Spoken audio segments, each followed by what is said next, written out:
We respectfully request the Sangha great virtues for the sake of this assembly and all living beings. Please turn the wonderful Dharma wheel to teach and guide us how to end birth and death, leave suffering and attain bliss, and quickly realize non-birth. Cung thính đại đức tăng thịnh, vì thứ pháp hội cập nhật thiết chúng sanh. Thịnh duyên diệu pháp luân giao đạo ngã môn, như á liêu sanh thoát từ ly khổ đạc lạc, tất chứng vô sanh. Homage to the Blessed, Noble, and Perfectly Enlightened One. Nam mô Sa Đàn Thổ Sư Chế Đô Yế Ở La Hờ Đi San Miao San Pu Tô Xế.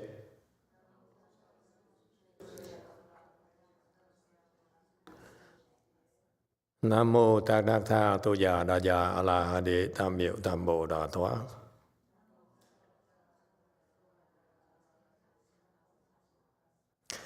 The unsurpassed, profound, subtle, and wonderful Dharma in 100,000 million aeons is difficult to encounter.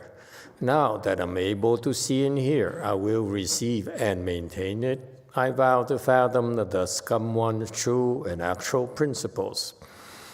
Wu sheng sheng sheng wei miao fa bai jian wan jian an zao yu wo jin jie wen de shou qi Yuan Jie Ru Lai Zhe Shi Yi.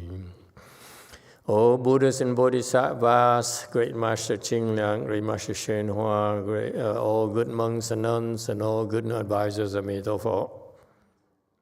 Chư Phật Bồ Sát, Ching Liang Ta Sư, Sư Phụ Sang Rần, Cơ Wei Chư Cha Rần, Cơ Wei Sang Chư Sư, Emitofuo. Chư Phật Bồ Tát, kính thưa Thanh Lương Đại Sư, Hòa Thượng Tiên Hóa, quý thầy cô và quý vị thiện tri thức A Di Đà Phật. Hello everyone. Today is the first day of the year 2023 in the United States. So glad to have you all. Happy New Year. Happy New Year to all of you as well. Okay, I'm glad to see you. We are here at Way Mountain Temple to continue discussing the first chapter of the Avatamsaka Sutra. We are now on slide 32 of the second file. It's about, general thing is we are lauding the virtues of all these world rulers. And here in the section where we're looking at how these people became world rulers, meaning that what Dharma is in particular practice and how the Buddha certified them as such, as having attained such achievements. So you see, in Buddhism, we have the Dharmas that will guide you to get there, but also once you get there, Buddhas also certify you, praise you in form of praises or other such forms in order to help you verify that's the case. Okay, so that there's no doubt is remains at all about your attainments. So the Buddha himself certified these attainments. Okay, so they're for real. 33, slide 33, specifically celestial king, ocean of wondrous flames from the heaven of great self-mastery, gain a passage into liberation of using the power of quiescence and experience throughout the Dharma realm and in space.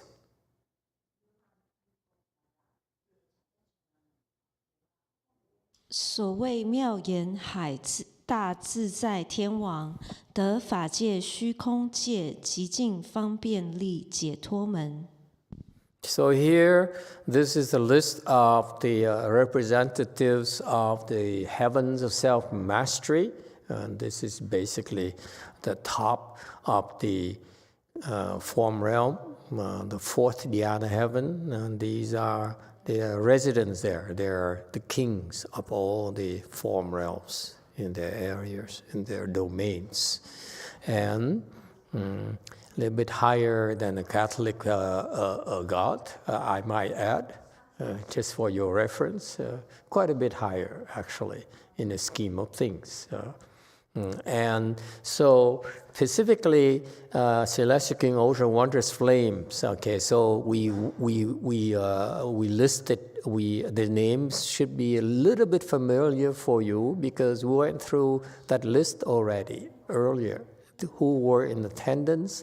Now this section is about how they got there, their kinds of virtues that the Buddhas recognized them and certified that they have achieved as such. So far, so good. So, he is Celestial King, Ocean of Wondrous Flames. Same guy, okay? And he attained liberation, meaning that you could look at the low level, such as liberation that you attain from being in a fourth dhyana heaven. But liberation here refers more the liberation you attain from becoming enlightened at their levels. Okay, whatever the levels are, we're not sure, we don't know, but they happen to be there. And even they happen to be in the top of the form realm, the fourth dhyana. So there, as such, they have received certain benefits from physically being there. But also, it goes deeper, next level, where they actually are they're way beyond the liberations of the form realms. Because they're enlightened, so they chose, because of various conditions, to be a ruler there in the top of the form realm in order to save the living beings, the gods and goddesses in the form realms, if you will. Okay, so what kind of liberation have they attained? They attain liberation by using a power of quiescence and experience throughout the Dharma realm and space. So read this, if you will, at this level here, at their levels. Read it as they became enlightened, the liberation of being enlightened. Liberation has many different types of levels. In particular here, for these particular hot shots, big wigs here, they're enlightened. Okay. Fairly high level enlightenment, if you will. And most of them are like Mahasattvas. And so how they got there? They got there by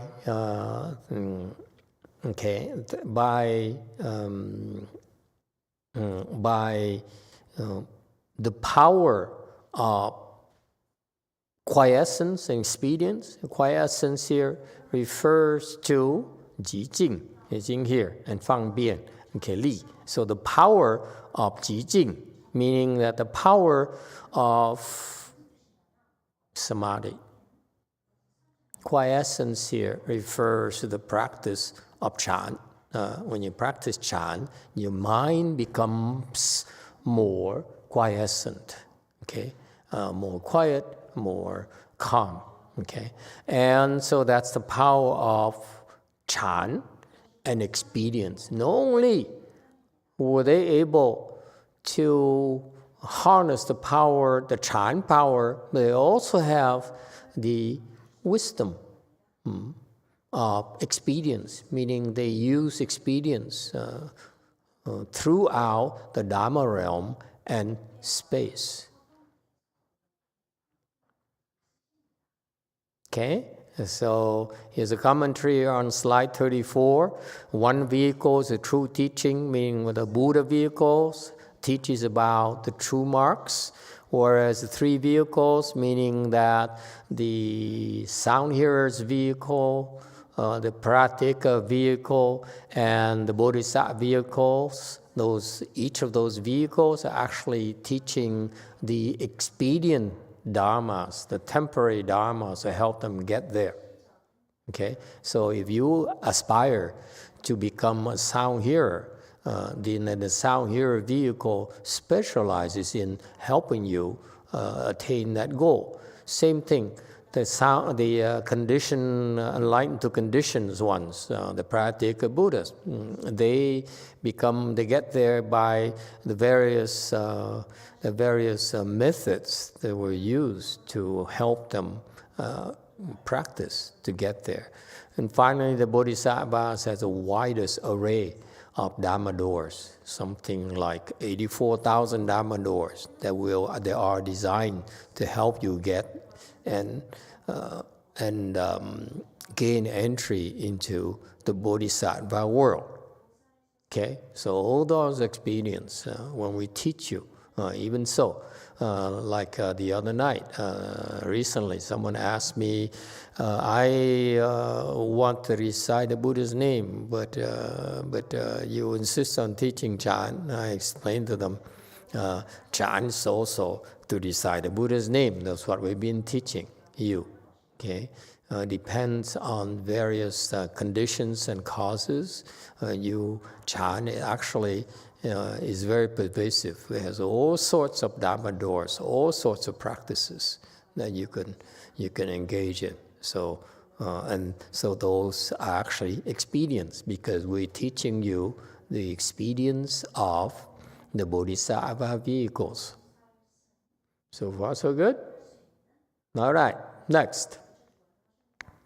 35. Celestial King, radiant freedom and renown, gain a passage into liberation of universally contemplating all dharmas with complete ease. 自在名称光天王，得普观一切法悉自在解脱门。 Okay, I think freedom here again, there's a little bit too liberal of a translation, but we leave it. I want you to remember, freedom here refers to self-mastery.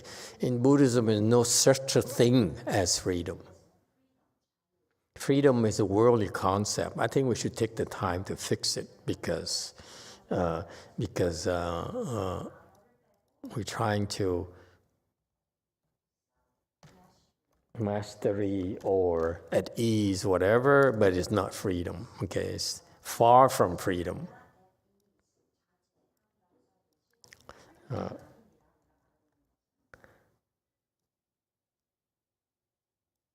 Freedom is a concept that doesn't quite exist in Buddhism, if you will. Okay, freedom is ordinary people's delusions. Ordinary people feel they have freedom because they have money, maybe because they have the power of the president's office, okay? But they don't realize they are not free, okay? All the presidents are all dependent on their lieutenants. Okay, they cannot do anything. They're there because their lieutenants support them and get things done for them. And that's why, how can you say, now an emperor, therefore I'm free to do as I please? You are free to do as you please to a certain extent, but eventually you still have dependencies. Therefore, it's not total freedom. This is why worldly people concept of freedom is actually an illusion. There's no such a thing as freedom for worldly people. Okay? Or for ordinary people like us, we think of freedom as having money and money in a bank account, and you get to do as you please. You can go to the Bahamas, drive a red car, even though the island is pretty small. Why would you drive a red car in this small island? It's not about the size of the islands. It's about the badge. Okay? God, when are you going to understand? Okay, so anyway, so for ordinary people, they think, I retire like here nowadays is a trend for people to retire young. They retire early. They accrue a lot of wealth and they retire. I'm free to do as I please. But you know what? Are they really free? Every day they watch pennies. They worry about overspending their budget. See, so we don't retire, we still worry about our budget, how much money we can get to spend. They retire, they think they're freer than us? Maybe, but they still have to watch their money, their expenditures as well. Because now, after being retired, they don't have the same freedom anymore. For example, when we still have a job, we could take a second job, go on overtime, kiss up to our boss and get a better raise, a bigger raise, and so forth. We have a lot more options. Therefore, in a way, we're freer than people who are retired from that perspective. You see? So it depends on how you look at things, where you're looking from. JC, Mama Bear. But look, this guy more like male to me than female. What do you think? I look at his eyes and nah, there's too fierce to be a mama bear. I'm open to suggestions. I'm learning. I'm learning about bears as well. Bears and yes, 7. Oh, thank you, Master. That is Kung Fu Panda. He is a he. It's a he bear. I see. Just as a curiosity, can we tell a difference between a he bear and a she bear? Is there like something there? For us, it's like, lipsticks, foundations. Okay? But bears, how can you tell the difference? I don't know that in the Kung Fu Panda universe that a female panda has been introduced yet, but if she has, she may have a bow. A bow? A bow tie? Like here Minnie on the Mouse. head? Yeah, like Minnie Mouse has a bow. Or maybe the voice is more feminine. Yes? Yes, sir, in the back. You guys, clearly, the Koreans don't watch panda bear movies. And I don't know why it would come from JC. Yes, sir. Master, in Kung Fu Panda 3, the female bear has a kimono. A kimono? Kimono, yes.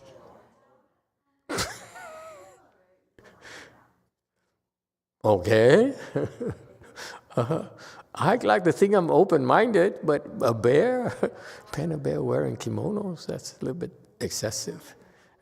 Go ahead, anyway, let's not get distracted.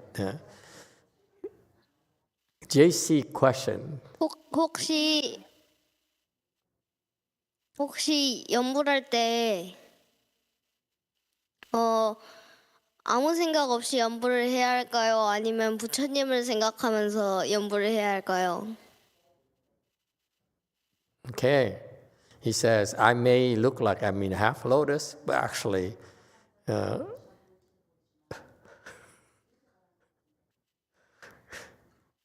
translation.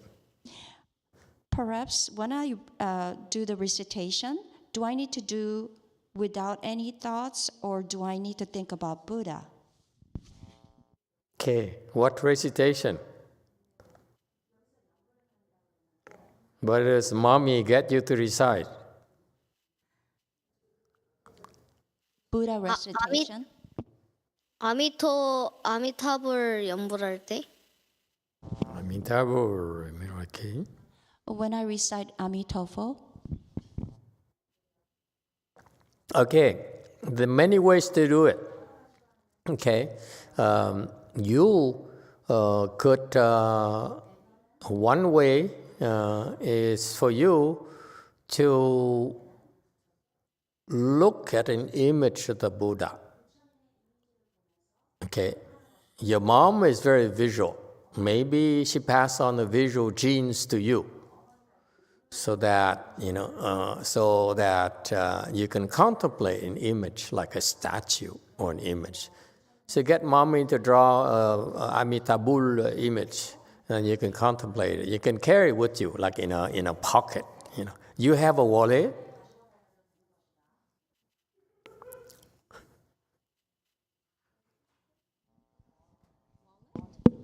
혹시 Yeah, it's a wallet to you, but to me it's wallet to the French speaking. 네, 지갑이 있긴 해요. I do have a wallet. Oh, okay. See, I knew it. Somehow I knew that for someone like him, he has a wallet already.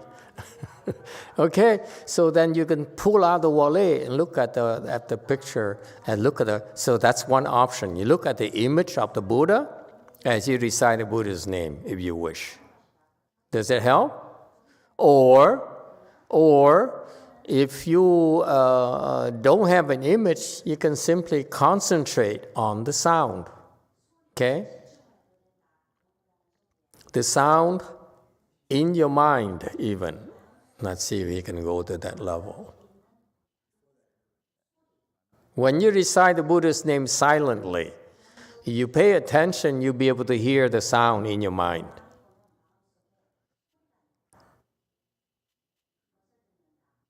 Okay, that's all you do.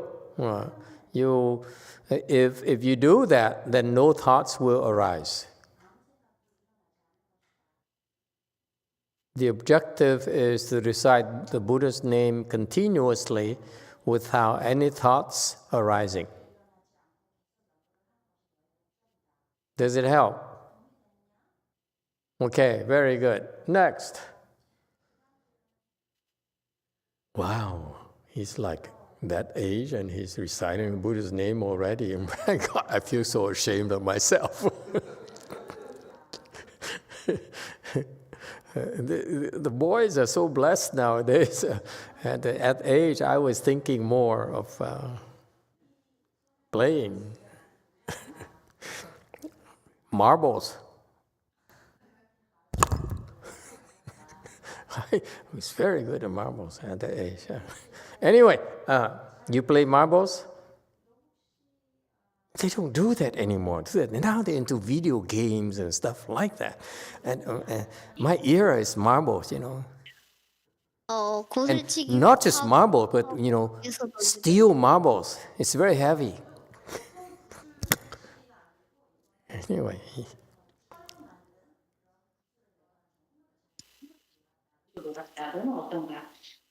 옛날에 구슬치기 하고 놀긴 했는데 요즘 뭐 밖에서 뛰어놀기도 하고 그래요.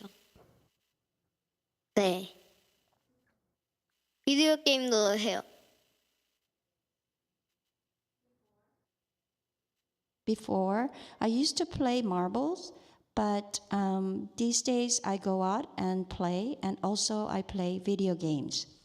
Video games, very good. Even better, hand-eye coordination, video games and marbles. Yeah. Okay. Anyway, all right. Anyone else? Yes, Seven. Thank you, Master. We have 2 questions on YouTube.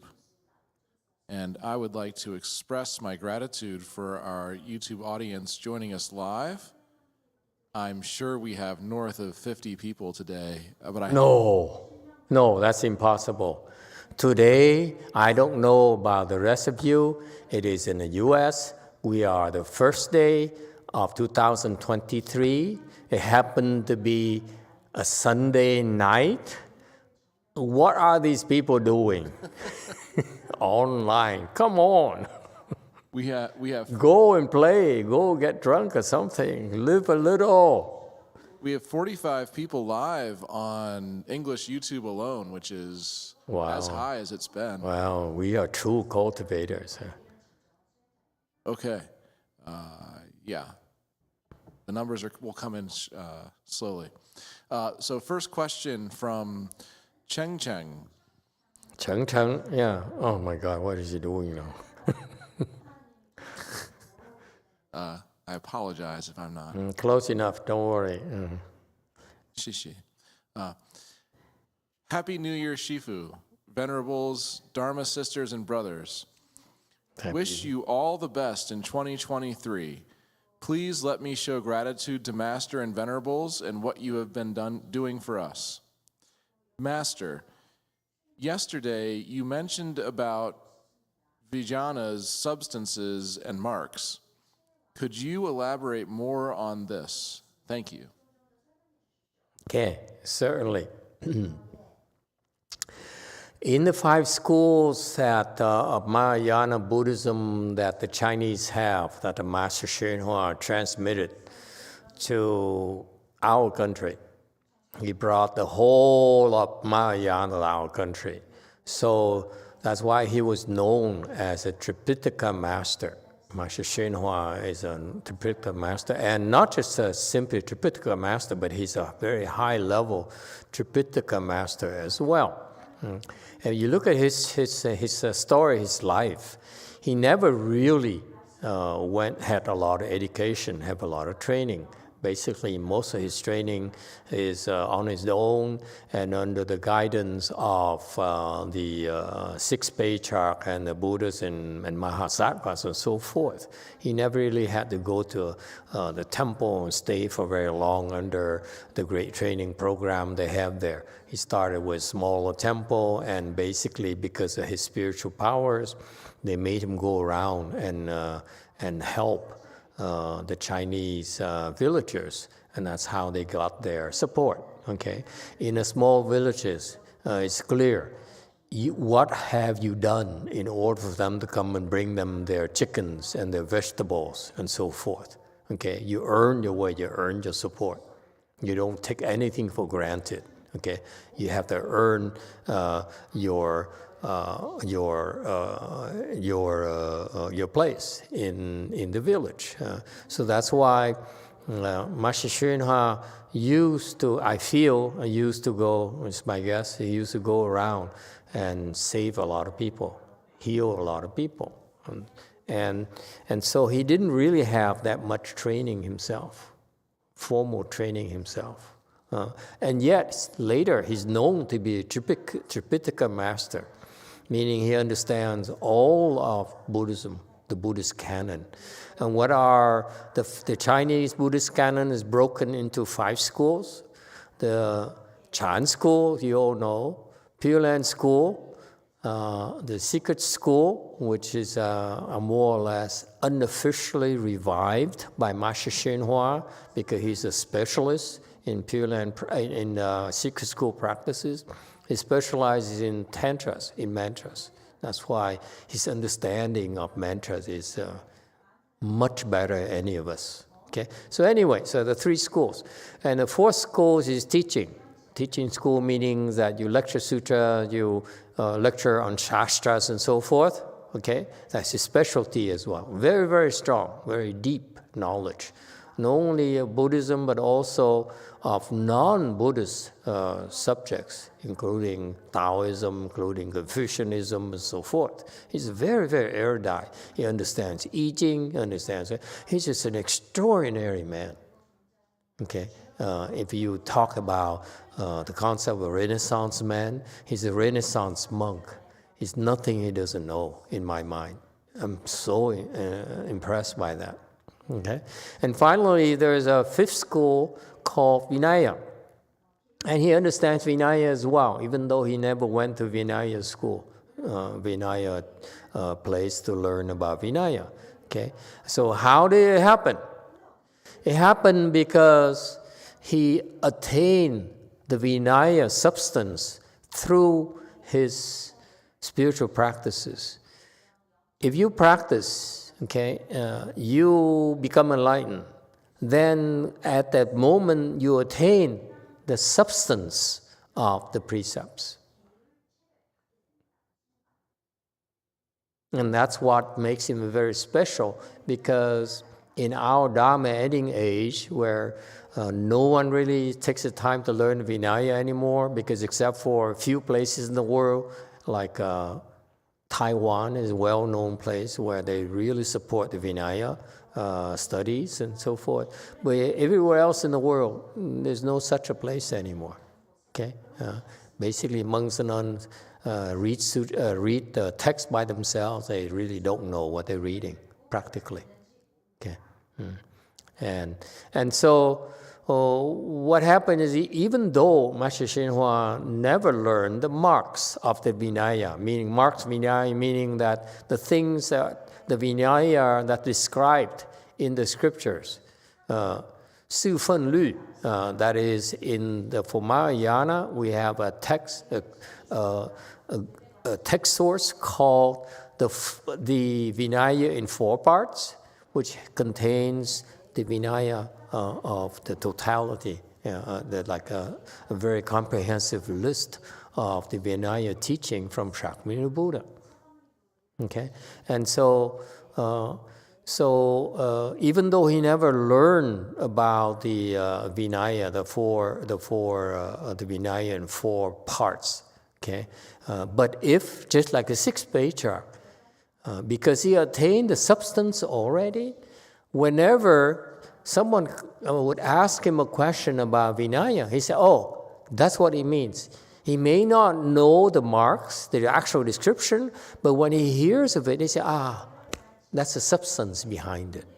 And that's what he has over the Vinaya masters in Taiwan, for example. In Taiwan, they have the marks. They know the marks because that's what they do. They specialize in studying it year after year after year, one generation after another. And the Taiwanese Buddhists are very devout, so they respect that, and they are very generous in their support for those temples. That's why such a study of Vinaya is still very strong in Taiwan, because they have plenty of support. Basically, the Taiwanese are saying, if you are a monk and you study the Vinaya, we will support you, because that's good for Buddhism. That's the core of Buddhism. At least that's what they believe. For us, it's slightly different. For us, Master Hsuan brought it here, so we understand the substance. He brought his disciples to the level of enlightenment, so that his disciples can then listen to the Vinaya, and some of them will be able to understand the marks better than those who have not attained the substance. So Vinaya has 2 parts. Vinaya is one part where you actually describe, thou shalt not kill, thou shalt not try to climb on conditions when people offer you sashes.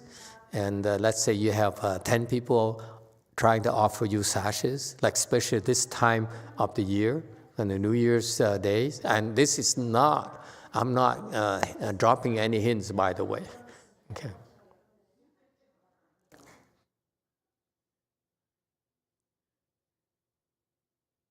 Why do I get a feeling I'm not taking seriously? So in Taiwan, for example, I was there for Lunar New Year. And so the faithful would come around and offer us sashes. So the clothes, I got a lot of my clothes. This is from Taiwan as well. They come, they're very, very gracious. They said, what do you need? Do you need robes? You need sashes? You need shoes? You need whatever? We'd like to offer you.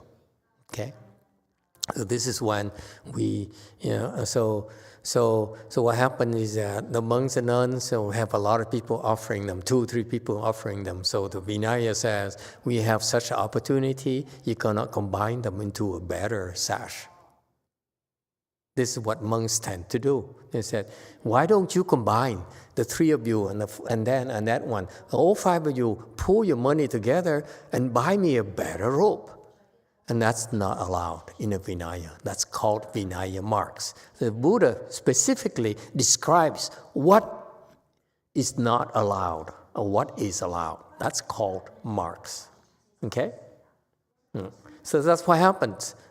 So when you read those, what for us monks and nuns, we're supposed to read the Vinaya, our precepts, twice a month, on the 15th day of the lunar, 15th day of lunar month, on the first day of lunar month, and something like that, okay, or 30th day of the lunar month. Then you recite all those marks, all those rules that the Buddha says you will not violate these commandments, if you will. Okay, so those are marks. However, what happened is that those are just words. And only enlightened people like Master YongHua will understand the substance behind those words. Very much like I said, like Master Huineng, who can listen to the sutras and they say, okay, that's what those words mean.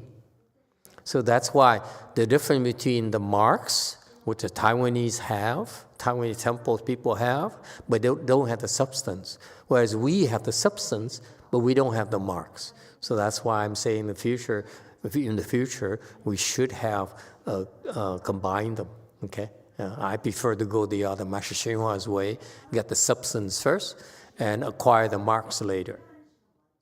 Okay? So yes, 7, go ahead. Thank you, Master.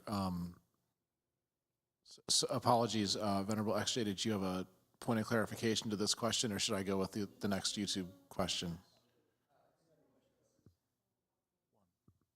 I was just wondering whether Master YongHua, I believe he was in Thailand in the 1950s to investigate the Southern tradition, according to the CTTV website. I wondered if he maybe had some exposure to the Vinaya.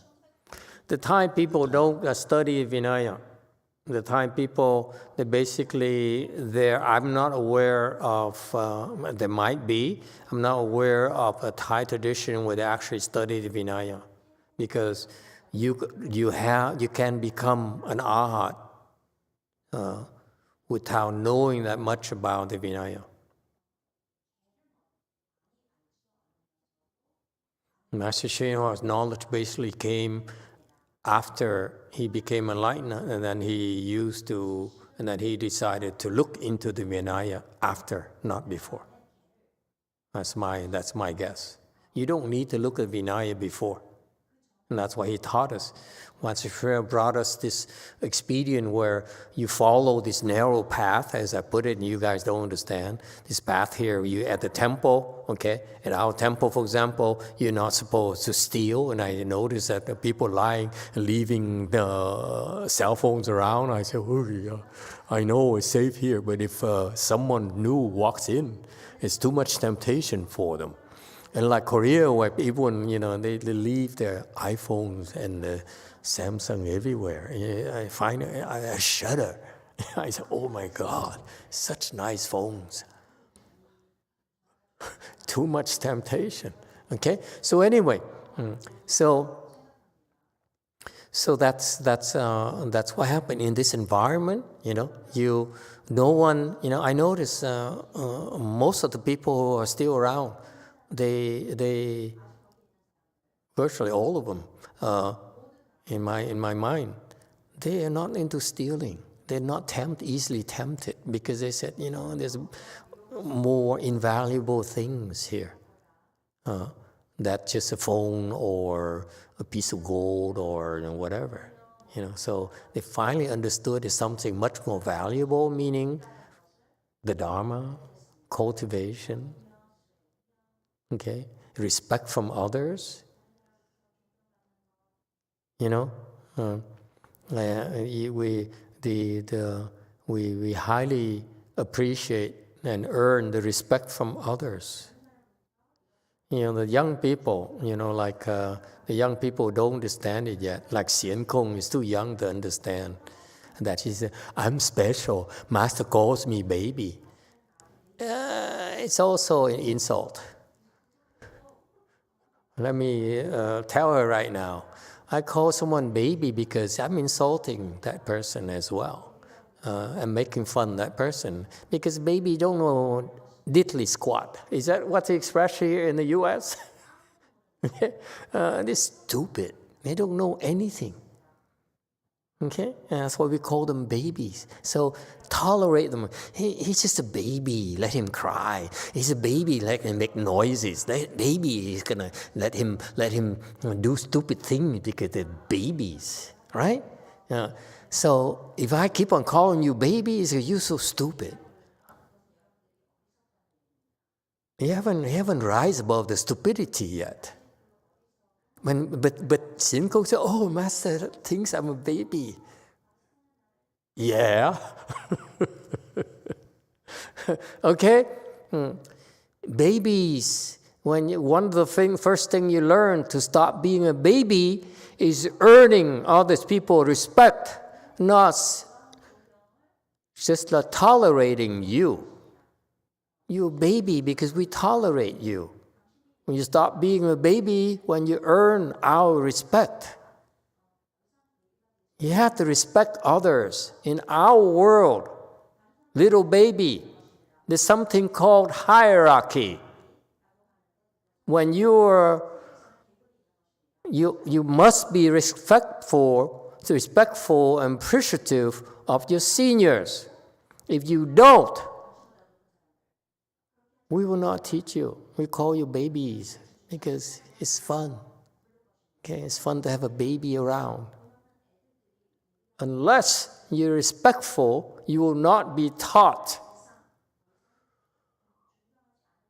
Okay, so anyway, so how do we get there again? Anyway, so we get this narrow alley where Master Shiva in this environment here. Okay, you can practice because this environment you are basically observing all the precepts necessary for you to become enlightened, and that is the secret sauce. A lot of people came to Master Shenhua's temple because of his fame. He says, I can heal you. And everyone knew, they all came to try to learn from him how to do that and gain his knowledge and so forth, and his help and so forth. But they never could understand that the secret he has is that he has these very special paths that he used to train his disciples. He brought the disciples to enlightenment. Okay? Only he understands. Only he understood how to do that. He's the only one. And the proof is that after he's gone, no more. He never transmitted it to his disciples. That's why no one else got up there anymore. Okay? But so that's the thing. That's what Master Shenhua did for us, for American Mahayana. He brought people there, okay? So he created an environment for them.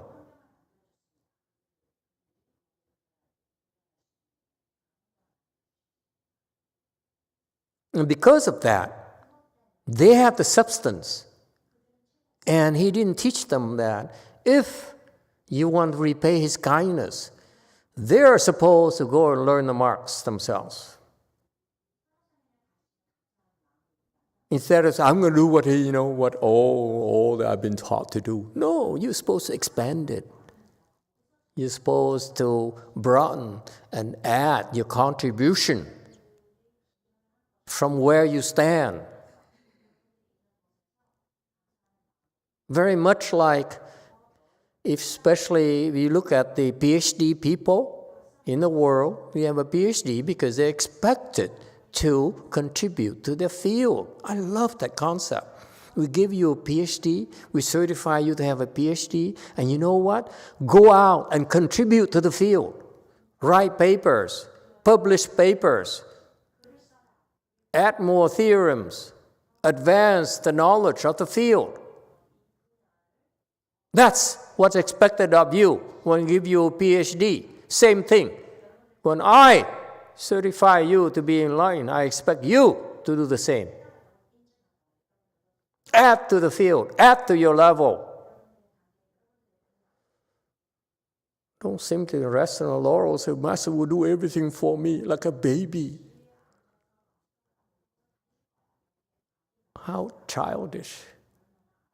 And apparently it's not just Bao baby, but a lot of his Master XXXhua disciples are still babies.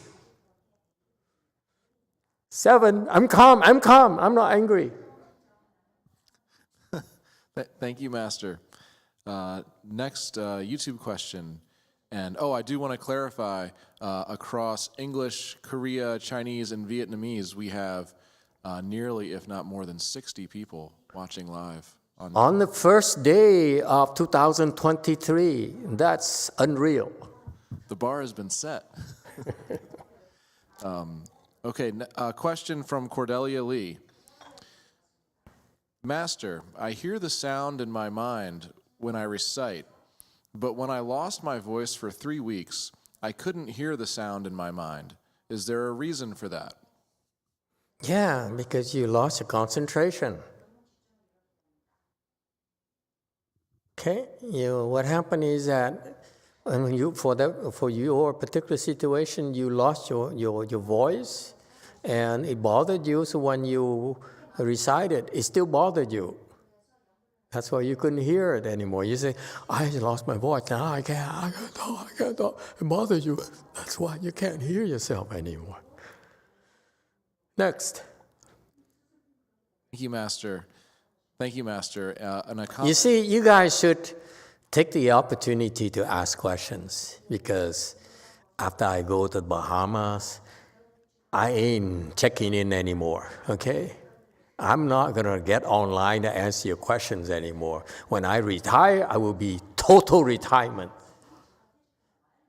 Red car, yellow car, maybe speedboat.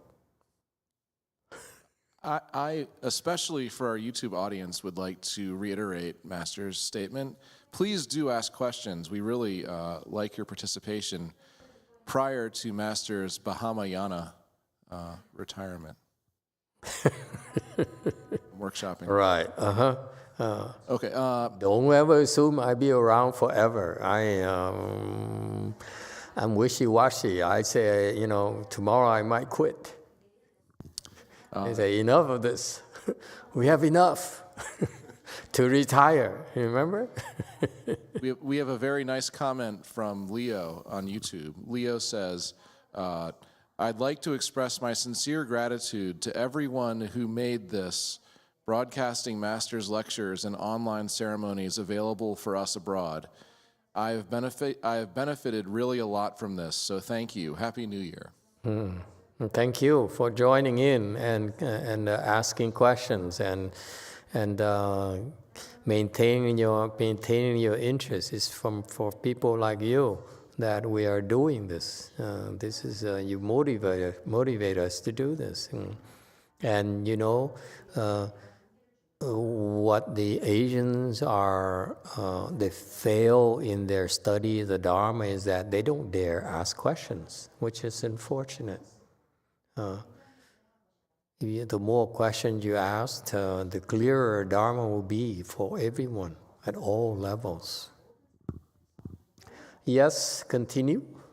Thank you, Master. Well, in the spirit of that, I had a question. I'm hoping, could you clarify, for those of us who are listening along, could you clarify the difference between marks and substance? Okay. Let me give you a simple example. Okay? Let's say that mark refers to a state of mind, if you will. Okay, so let's say you're kind. That's the substance. Okay, I'm sorry. Substance refers to a state of mind. So for example, the state of mind you have is kindness. You're kind. Okay? Substance, something you can't see. You're not supposed to see. That's a substance. There's a substance of something. Substance of your mind can be like it's kindness. It's a substance. And what is the mark of kindness? Is a smile.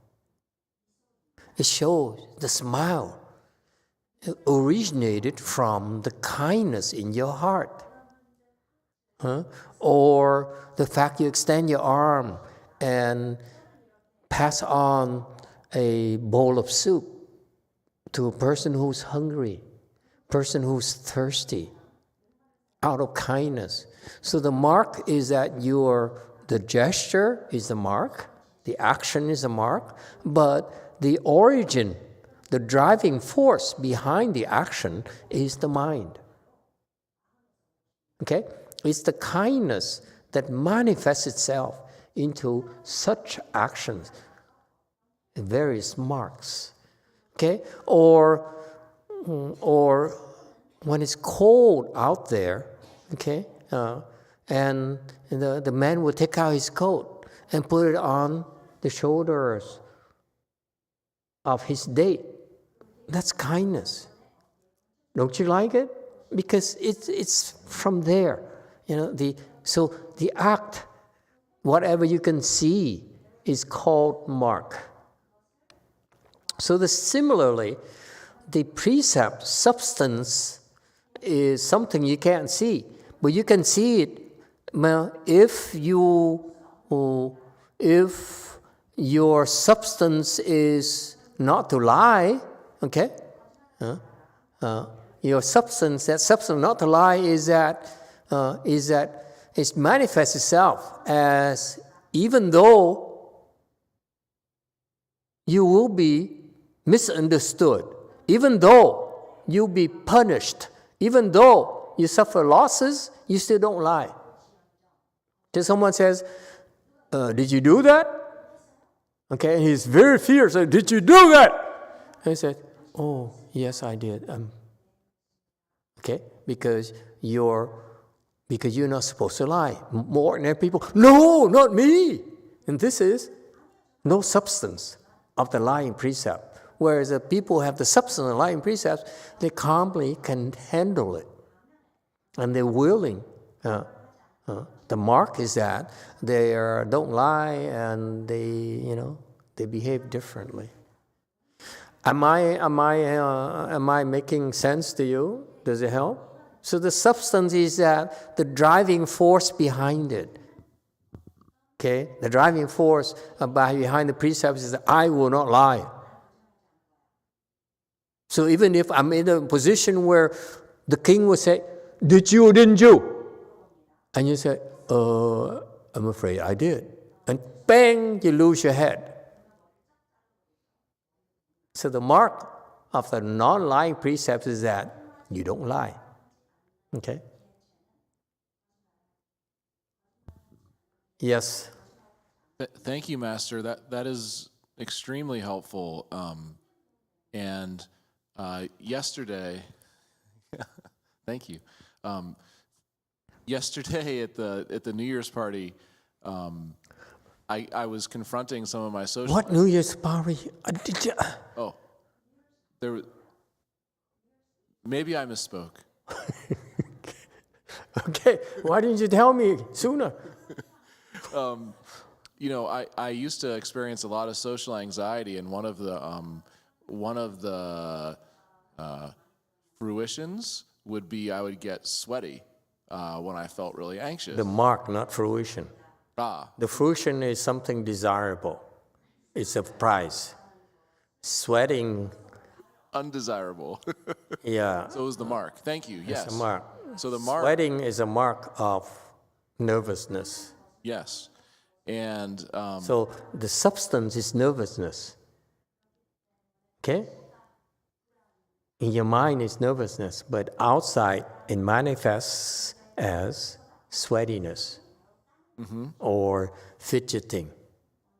And there was a group of us having a good time, and Malcolm was performing some of his caricatures of me, which was really good. And Caricatures? yeah, like pretending. I heard it's characters. I said, no, it must be caricatures. Yeah, okay. And I took the precept of no lying, and I noticed myself starting to get really sweaty because he was doing a good job of mocking me. And I really liked it, but I got really sweaty. And so in the past, I would probably just kept getting sweaty, and it would gotten worse. But now that I have been practicing no lying for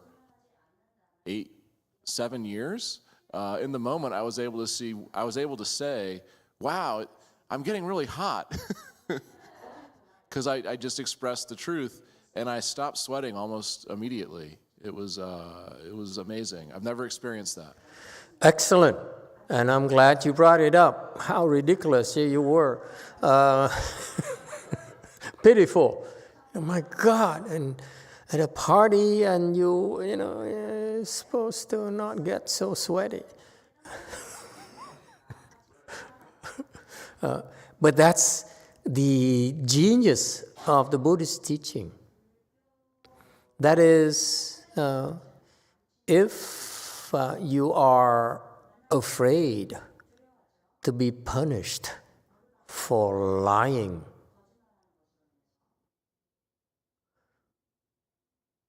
then you sink. If you cover up, even if you don't lie, you do things to cover up your mistake or your stupidity. It's a form of lying too. Okay, and when you do that, you sink. So that's why, unless you're enlightened, you don't want to do that unless you're enlightened, because every time you cover up, you're trying to pretend. You are making yourself more confused. That's all you're doing. So you practice for all day, and then you talk to someone at lunch, and then you pretend. And that's a form of lying. Pretending is a form of lying. Not admitting is a form of lying. Okay? When Master asks you, you say, "Oh, I don't know." That's a problem. This is why I don't ask. I don't ask. When I ask, because I know if I ask you and you don't tell me, you're lying to me. That's why I don't ask at all. I rarely ask. I simply listen to you talking to each other. And I understand plenty. I don't need to ask you. So the point here is that if you violate those Vinaya rules, those precepts, you sink. If you enlighten, you violate those. He said, now I'm enlightened. I'm covering my tracks so much faster. Like you, he says, now I get nervous, but I recover so fast, so that people don't know what I'm nervous about, so I can cover it up. I can pretend. That will always be there. It will never go away, because you're the one who hardening the shell of that issue.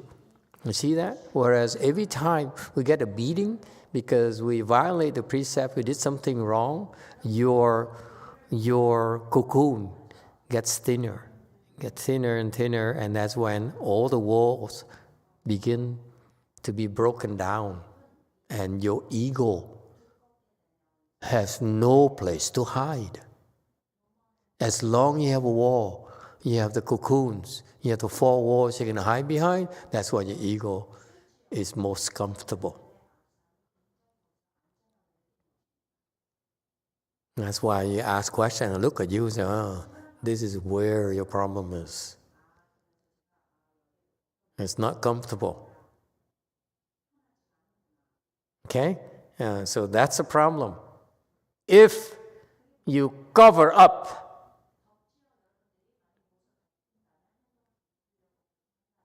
then you're sinking. Don't think that as long as Master doesn't know, as long as Master doesn't yell at me, I'm safe. Yeah, you're safe from me, but you're sinking yourself, which is worse than being safe from me.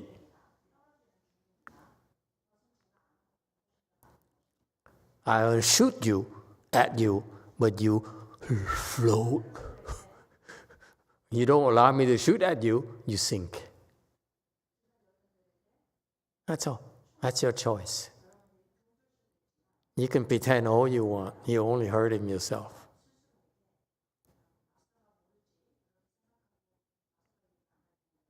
You understand? You pretend. Your ego grows bigger and stronger and more impregnable. You cannot break through that. That's one of the worst things that you could do as a cultivator is to pretend. Put a shield in front of you. Can't cross this. You hide behind it. That's what your ego hides behind, is that shield you put up through your pretenses. And that's what the Vietnamese, the Chinese, and the Koreans, the Asians love to do. Because they said, hey, you can't cross this. That's what the ego hides. Whereas in the US of A, we strip down everyone. Even have the thing that goes around you, scan you. Never mind. Okay? Be careful. The Asian cultures is a face culture where you don't want to lose face. That's why you put a shield around you. That's why it's virtually impossible for you nowadays to reach fourth stage arhat, because you're pretending all the time. And in particular in my temple, people say, oh, I'm so glad he keeps on yelling at this person and making fun of her and so forth. Oh my God, I would die if that's the case. I'm glad I'm not I'm not being treated like that. I'd rather be a baby. Master would never hurt me. Of course, Master would not hurt babies. I wait for baby to grow up and then I hurt them.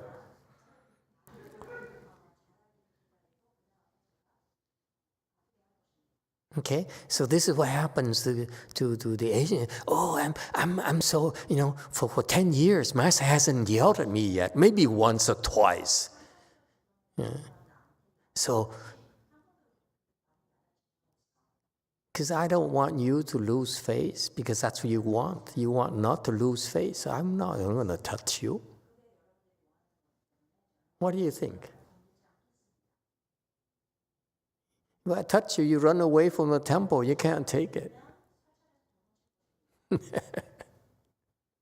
But you're only stopping your own progress. That's your choice. And that's a very, very damaging thing that the Asian cultures has. Face. They're so afraid to lose face. The young generation, they learn the American culture, they're a lot more relaxed. Okay, but the older generations, they so insist on protecting appearances, maintaining appearances. Okay? And that's why they don't make it to fourth stage arhats, let alone higher. And that's what happened to me. I remember a very devout Catholic, who came to me early on because she was dying. He had nothing else to do anyway. We expected to die very soon. And so, lo and behold, she got some medicine master blessings, and then she started recovering a little bit, and it got better and better. And instead of getting worse, actually, it's maintaining it. So he said, "Wow, this is so interesting. I want to learn more about this spiritual process here." And she learned, and actually she got better, and she got to second stage arhats. Never believe any of it. Never really believe anything I said. Okay? But she followed along. If Master says, "Be nice," she smiled. If Master says, "Don't lie," she will not lie temporarily. That kind of thing. Okay? And it worked for her until they got to second stage arhats. And I certified her to get in stage arhat. And when she got there, I said, this is it. This is the end of the line for you. You cannot go further because you're only pretending to believe in me. You're pretending. You even took refuge with the Buddha, but actually you're Catholic deep down. You never wanted to be Buddhist anyway.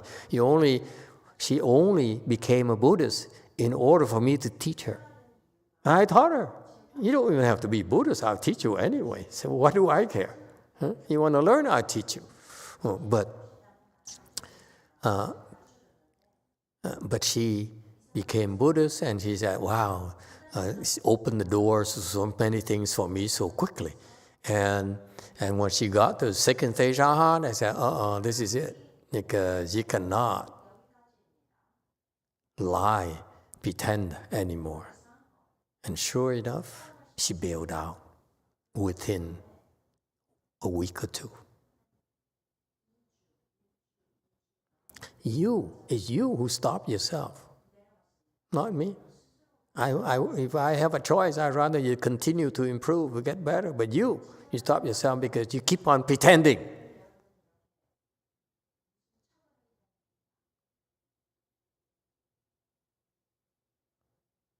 You're afraid to lose face.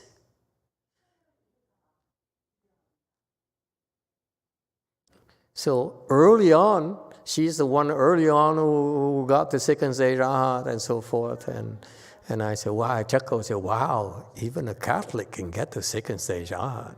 She's no Buddhist. I knew that. Because I saw a substance. It's a substance of a Catholic, not a substance of a Buddhist. That's why, hands off. You can pretend all you want. I would never yell at her. Never yell, never said a single harsh words towards her. Never, ever.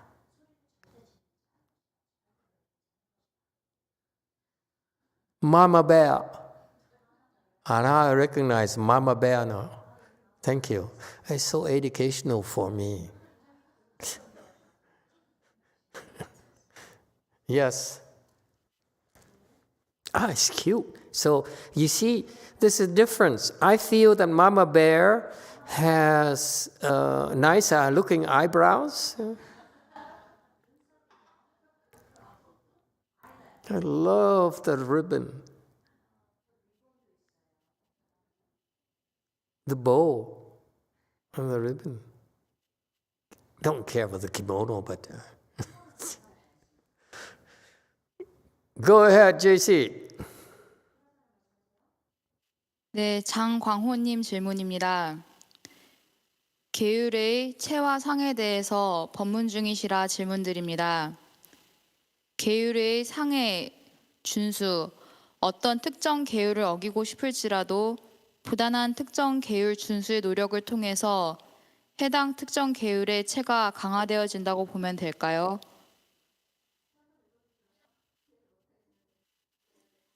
네, 우선 문자 보내드리긴 했는데 저도 좀 어려워요. 다시 읽어드릴게요. 계율의 체와 상에 대해서 법문 중이시라 질문드립니다.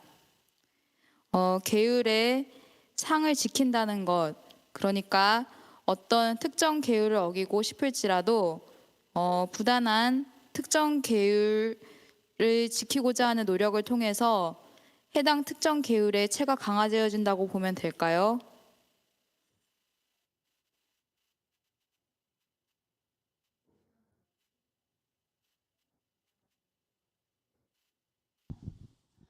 Master, this is a little bit hard to translate.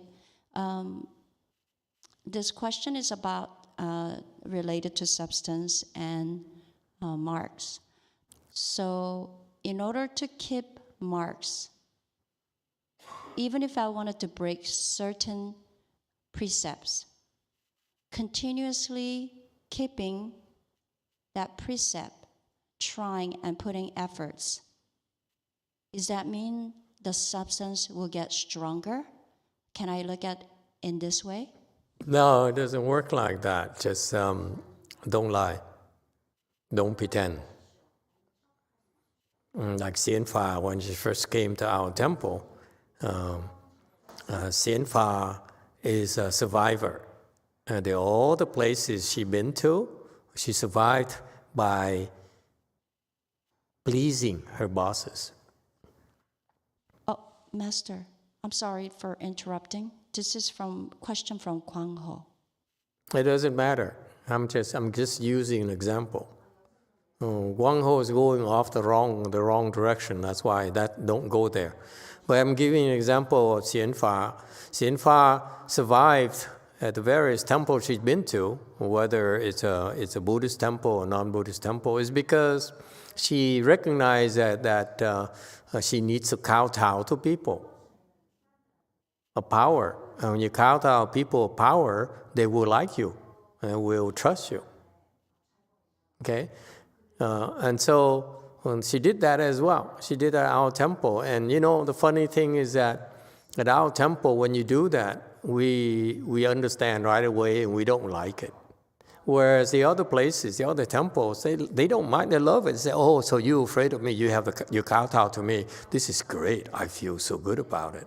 But for us, it doesn't do anything for us. Okay?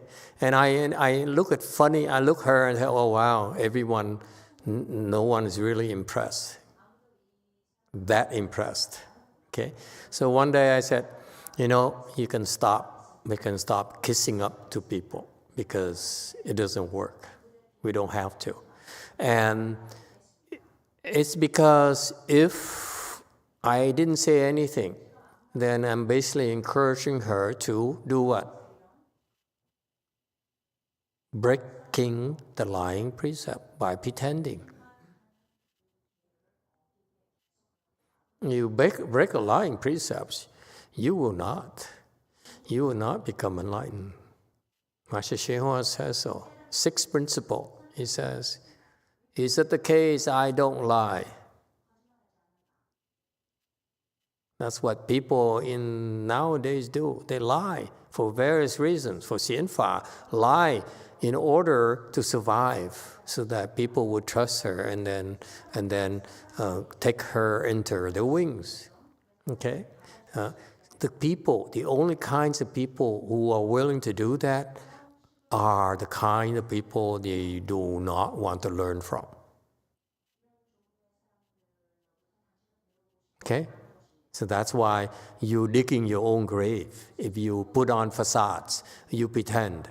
And so you have to be truthful. Your substance of the precept is that you have to be truthful. You don't deviate from the truth. You don't manipulate the truth. You don't do anything in particular to save face. This is why the Asians struggle so much nowadays. The Americans are like that too, but the majority of them prefer that you are tougher and you dare lose face. Okay, we kind of like it. We find we look at it as a sign of strength. Whereas Asians, we look at that as, I will not lose face. I will not lose face. I'd rather die than lose face. And that's why you're confused forever, if that's your attitude. You cover up, you pretend. Okay? You know what? I see it. I don't say anything. It's your life. What is it to me? It's your choice. I teach you, don't lie, don't pretend, don't be afraid to lose face. But you say, oh, it's not me, not me. You know what? My disciples are like that. You know, they put up walls, they put on pretense, they put on the shield up. I saw all that. I don't say anything. Eventually they leave. That's all. Don't think that I don't know. I know. I respect you. You understand, baby? Respecting works both ways. You, as a union member, you have to be respectful of senior people because they've been there longer. They have a lot more to teach you than you realize. Shut up and learn. Don't say, I'm a baby. Master says, I'm a baby. I can do anything I want. Yeah, if you're still a baby, yeah. But when you decide to grow up, that's what you have to do. The first thing when you want to grow up is to be respectful.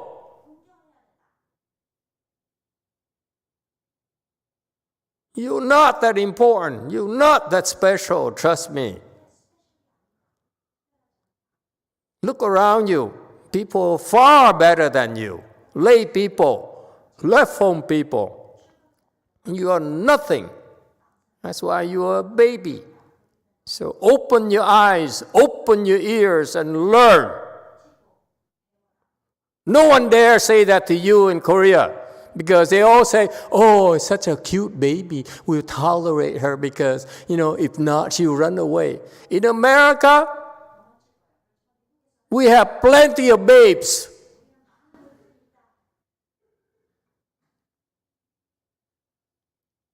Literally. We are brutal in America. I didn't say anything when I was in Korea because, that's how you Koreans treat each other. I have no problem. I'm in Korea. Do like the Koreans do. But in America, we chuckle. I say, yeah, you stupid. You don't understand anything. You don't even know what you are. Anyway, how do I get there? Yes, 9. Thank you, Master. I guess I was saying last year, but yesterday lecture you talked about habit energy. Is lying part of that habit energy, or is it habit Yes, energy coming absolutely. from, right? If you are afraid to lose face, that's a habit energy that we carry lifetime after lifetime after lifetime. It's how dangerous it is. Okay? And is the habit energy coming from our ego, Master? Yes, it hides behind it. It reinforces every time you successfully manage not to lose face. Your ego becomes stronger, becomes more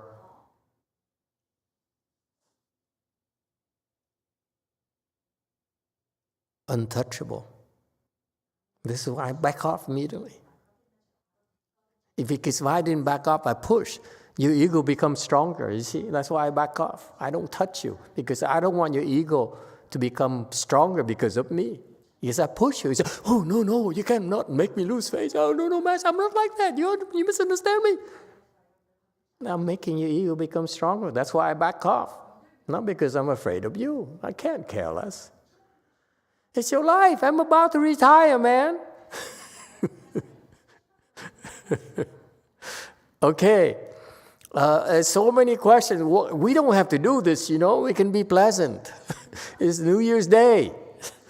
Let's have a party. Is there a party? By the way, for your reference, it's not a kimono. The Japs are jumping up and down right now saying, you idiots, ignoramuses. It's a Chinese thing. It looks like Korean because the band is right here, but actually the Chinese is more to the waist. This is a bit off, okay? All the style here, folks, blow it up. Let me show you the details. Tell me this Chinese thing is not Japanese at all. Man, don't insult the Japanese. They will be upset with us. Look at this. See, here, let's analyze this, shall we? This is not Chinese. Chinese is lower. This is Korean. Korean, they go like this, right? Okay, that's first. This is Chinese, okay? The rims like this are Chinese. The Japanese is more like collar. They have a collar. Okay, like this. You see that? And, of course, this is not Japanese. What is this? The girl who dances in twirl. That's Chinese. Okay? And clearly, this is Chinese mascara. Okay, just joking. Okay, you see, I'm very scientific. Factual. Yes, 5. Master, why do you need to learn Vinaya marks when you already have Vinaya substance? When you have the substance, it's just one narrow thing, so that you don't understand what happens when you outside the United States. How do you respond? That's why the Vinaya is meant, the Buddha described the marks, is to help you be able to observe, maintain your substance wherever you are. Okay? Am I making sense? You need to understand more. Okay, for example, when you eat, in Korea, you eat by leaving the bowls on the table. Okay, and that's how you eat. And when you do noodles, you suck it up. Okay, and that's what you do. But in China, it would be impolite to do that. You don't suckle, make noises like that. You have no class. You see? So the substance is eating noodles. But the mark is at the different ways of doing it at different places. That's why you want to learn that, so that you can communicate to the Chinese better. Because the Chinese, when you go to China and you have someone who's Chinese and you eat noodles like the Korean side or the Japanese side, okay? And then the Chinese say, what? And the Vietnamese, really? The Koreans are weird. So you turn them off immediately, so there's no more chance. You understand? So that's a similar thing. The substance that you have, the substance already, but you need to learn how to behave in different circumstances. Sometimes it's okay to pick up money. Sometimes it's not. And those are the details we don't know. We only know that don't touch money. Okay? But after that, you need to learn at times where you have to touch money, you have to be greedy and so forth. What are the exceptions to those rules? Okay? That's described in the marks. All right? Thank you. That's why it's very important. So in other words, all you have is death, but you don't have the breath. You don't understand, it's only very limited. You're only good here, but outside, you're no good. Then you're very limited. You're not very useful. Yes, 7. Thank you, Master. We have several YouTube questions. We have 2 questions about lying and 1 question about anxiety. Do you have a preference? Which I start with? I have plenty of time. Okay. I'll start with the 2 questions about lying. First question from San Francisco Daniel. Master, how do we differentiate between being respectful and being fake and saving face? Thank you.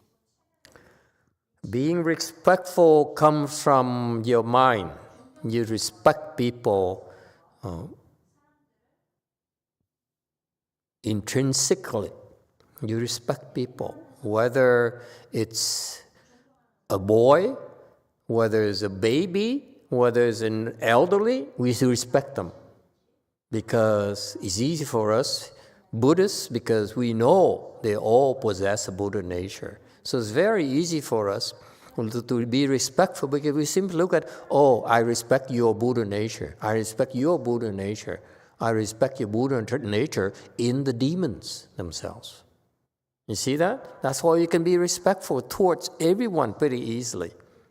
To a sleazeball, to someone who's a con, who's a total scammer, we're still respectful because we don't look at the outside. You look at, oh, I'm respectful to your Buddha nature. Whereas the non-Buddhists struggle with that. They said, but you are so phony. You mislead people, master right there, and he shook your head. Oh, you're such a good, decent disciple of mine. You know, master's so stupid. Master easily conned.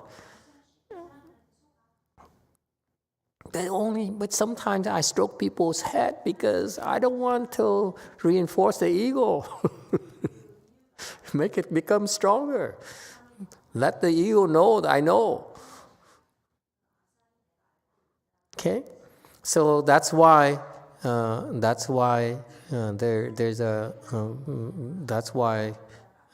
again. What is the original question? Let's make sure I answer the question. Thank you, Master. Yes, the original question from San Francisco, Daniel. Master, how do we differentiate between being respectful and being fake and saving face? You're being respectful because you are truly respectful to the Buddha nature. Where you're saving face, I'm referring to the Spanish people, Spanish culture, Vietnamese culture, Korean culture, Chinese culture, where it's taboo for you to make people lose face. Okay, you don't want to make people lose face because you make yourself lifetime enemies for life. That's why the conventional wisdom with Asian cultures don't make people lose face, because it doesn't pay. Even if you're right or they're totally wrong, you don't make people lose face. Like Putin, you don't want to make Putin lose face. He goes crazy. You know? What can you do? A crazy man. So anyway, so there's a difference between being truthful and pretending in that your nature, in your heart, you are truthful. And until you have wisdom, you want to be that truthful. Because you don't. You are not truthful. You don't behave truthfully. You will not become enlightened. So what do you want? Would you rather have a lot of friends who are phony like Xian Fa, who her bosses adored her, her teachers adored her because she kissed up to all of them? Okay? And I find it deplorable that you're a teacher and you expect your students to kiss up to you. What kind of teacher are you?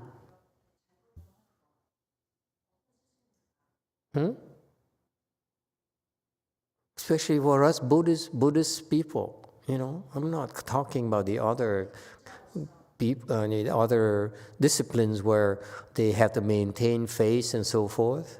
I understand that importance. But for us, it's different. For us, we don't lie. You don't need to maintain facades. You don't need to kiss up to people.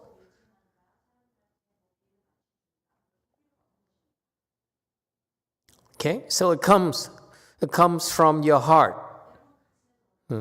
You want to be truthful instead of trying to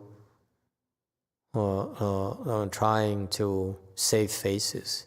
However, there's a caveat. It only applies when I talk about this. It's only applicable to the time when you cultivate. But when you're out there working, this is why I explained about to Xian Fa. I said, now you are at Our temples, you can stop doing that. That's all you have to do. Whatever you talk to your old bosses, your old teachers, whatever you do is between the two of you. But our temple, if you want to become enlightened, you want to learn, you want to make progress, you have to be truthful. You do not put on facades. That's all. Why are you here? That's called what? The middle way. Don't be stupid now. Here you can be yourself.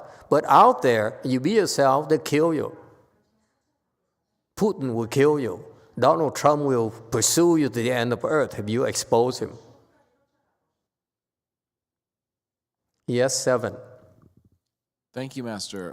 One more question about lying, and then one question about anxiety. About lying, from Sophia Gu. Master, I try to keep my mind blank and be blunt and not lie, but I can't seem to stop lying to my family. Otherwise, I'm stopped from cultivating. What should I do to keep the precept of lying? Again, if you are at the temple at the time when you cultivate, don't lie. But when you're with other people, and especially some people are real sensitive, big egos, you have no choice. You're weak. You're not strong enough. The difference is that, for example, at my temple, this is my territory. I can afford to be myself. But outside, trust me, I lie and I cheat and I do everything to survive. Okay? It's hard to be, to be yourself. I suffer so much. I think. Yes, continue. Thank you, Master. Okay, and a question about anxiety from Cordelia Lee. On the same line of anxiety, may I ask why I have so much anxiety with public speaking? Once I started, I would be fine, but it's just starting the conversation is my issue. Emitofuo.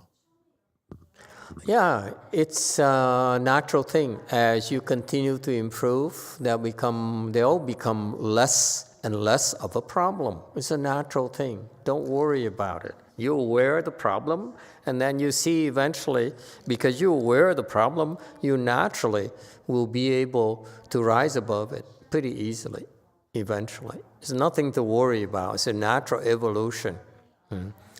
To be afraid of public speaking is natural. Everyone is like that. It's not just you. There's nothing special about you. Okay, so all of us are afraid to speak in public. Okay, naturally, and eventually with more practice and as your skills improve, you'll evolve naturally. Okay, that's a promise. Anyone else? JC.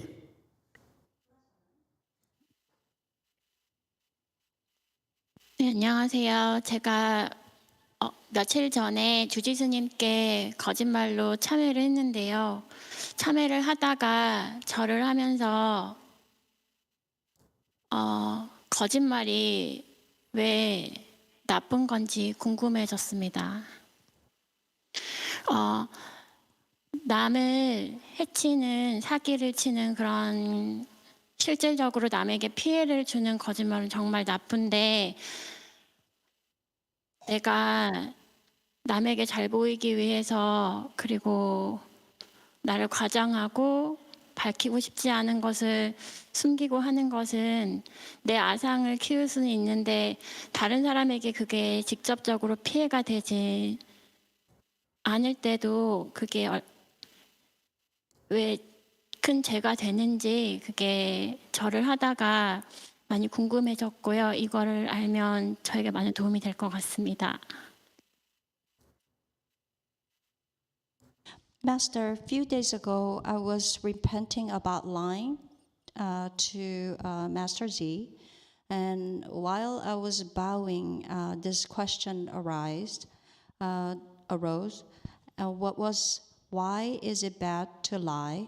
First of all, as long as the lie is not hurting or harming others, and the lie is only related to me, it's how I can be look good for others, and sometimes I exaggerate about myself, or sometimes I hide about something about myself. These lies are related to probably my ego, but I just want to know if the lies are not related to hurting or harming others, is that a big problem? If I know these reasons, probably will help. Okay. I understand your points. And this is how you function. This is how you behave. What you ought to do is, when you go to the temple, you stop doing all those things. That's all. Okay? Meaning in the world, that's how you survive all these years and get what you wanted, by doing all those things, by pretending this, pretending that, by saying the proper things with people, including your husband, including everyone. Okay, your students, your bosses, your family, your mother, and so forth. It's understandable because that's how this is the social norms, if you will. Am I making sense to you? This is how we are. We expected to lie. We expected, for example, you're a salesman. You don't lie. How are you going to sell? It's not possible to sell without lying. So the nature of the job requires you to lie. I don't care. I've never met a salesman who never lied. Never, ever. Okay? So part of our lives, we normally break precepts. We normally lie because that's what is expected of us. If you tell people the truth, they get offended, we lose friends and we have enemies. That's no wisdom there. There's no wisdom at all if you do that. Okay? See, Buddhism, all the teachers said, now you took the lying precept, now you don't lie anymore. You go back and say, Master told me not to lie. So you know what, boss? You are so ugly. I hate your guts. You have a huge temper. You are unfair and all those things. Guess what? You're going to get fired on the spot right there. And there's no Buddhist wisdom at all. It's called Buddhist stupidity. The precepts are not meant for that. I used to struggle so much. When I first started, I said, I'm not supposed to lie, but how on earth am I going to lie? Because I need to sell, I need to lie. I need to chase after girls, I need to lie. Daniel, did you tell the truth to Apple or not? Hell no. Answer me. Catholic. Yes, what's your number? 9. Oh, 9. 9. 9. I almost never tell the truth to Apple. And that's why you're still single.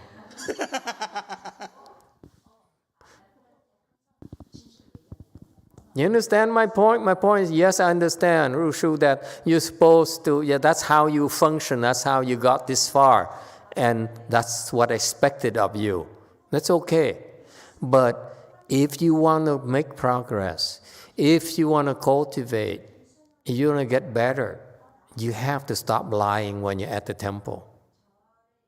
Don't have to pretend anymore at the temple. Okay? You don't have to please people at the temple. You don't have to please me. You don't have to lie to me. You don't have to pretend that you like me. Okay? Just be yourself. Okay?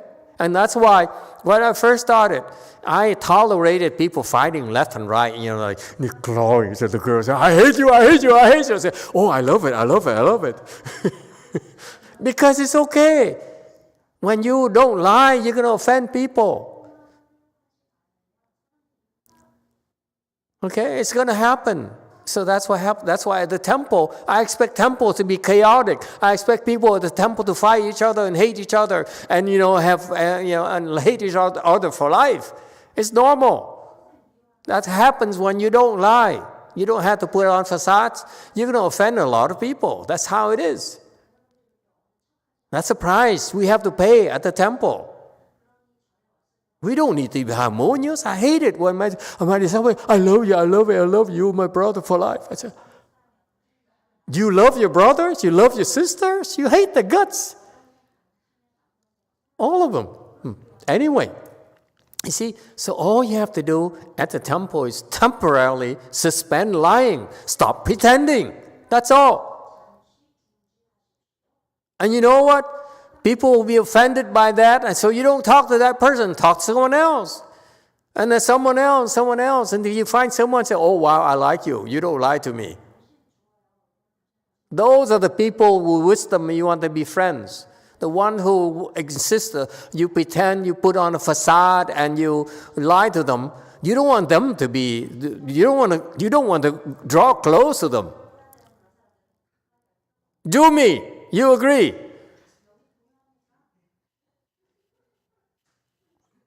Got that? That's it. That's all there is to it. Just don't lie. Stop lying while you're at the temple. After you leave the temple, lie. I don't care. That's how we live our lives. There's not much we can do about it. It's called common retribution. We're supposed to lie to live in society. If we don't, no one wants us. That's our truth. What do you want? JC. 네, 제가 2년 전부터 현현 스님께 계속 가식적인 부분에 대해서 지적을 받아왔는데 좀처럼 고쳐지지가 않아서 저도 고민입니다.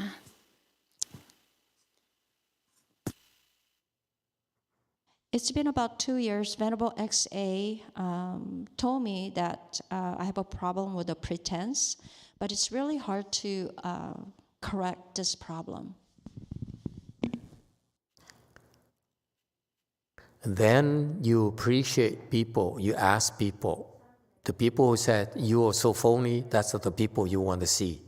And you bug them to death.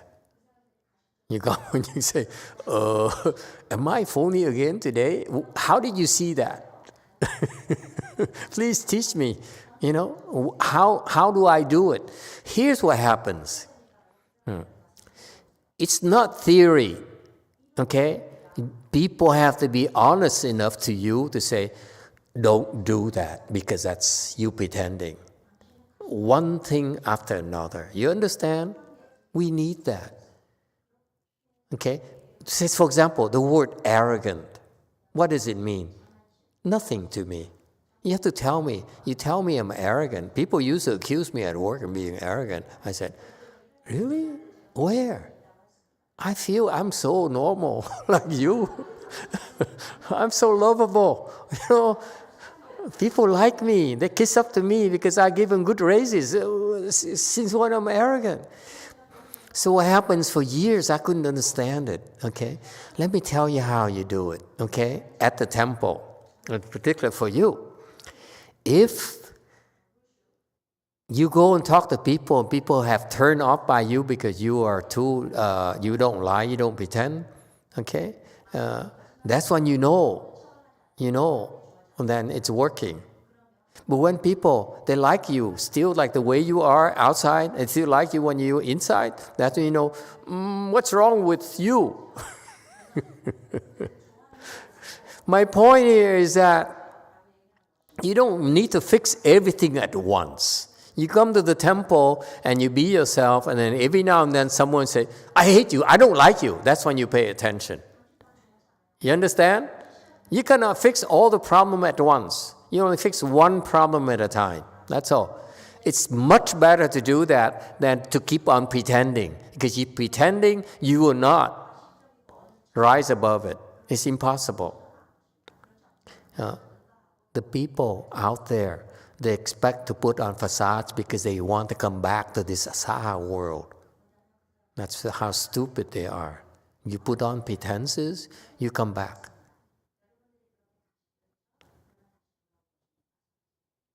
To keep on fooling each other.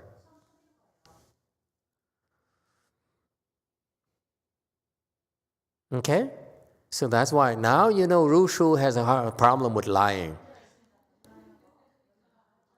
and pretending. This is when you now on your end, you can help her by saying, hey, stop this. Specific things. Don't say, Master said you pretending, well, I don't like you, and you get out. But no, you catch her.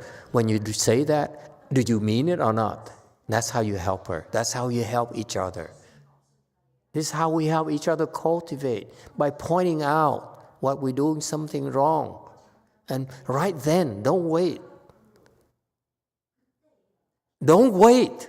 This is so wrong. Say, I'm going to wait until you get to the side. I talk to you so that you don't lose face. No! Scream at them right then. I scream at Shin Kung right then. You're an idiot. You're a baby. That's why I call you stupid in front of everyone. Right then. Don't wait, okay? That's how we help each other. We don't have to like each other. But if you do that, that's when your wisdom opens. That's when someday you learn how to do it without lying. How to help people facade without having to lie to them. You know that? There's a way when you go out there and allow people not to lose their face, and yet you don't lie to them. That's called wisdom. And you cannot get there unless you are truthful at the temple right now. And that we help them when they make a mistake and point out to them. Don't be afraid. They say, we Korean don't fight. We don't point out people's mistakes. We are harmoniously stupid together. You understand? There's nothing good about that. Outside, it's okay to be harmonious. Inside the temple, don't be harmonious. Fight each other. I love it. Nothing like good fight inside the temple.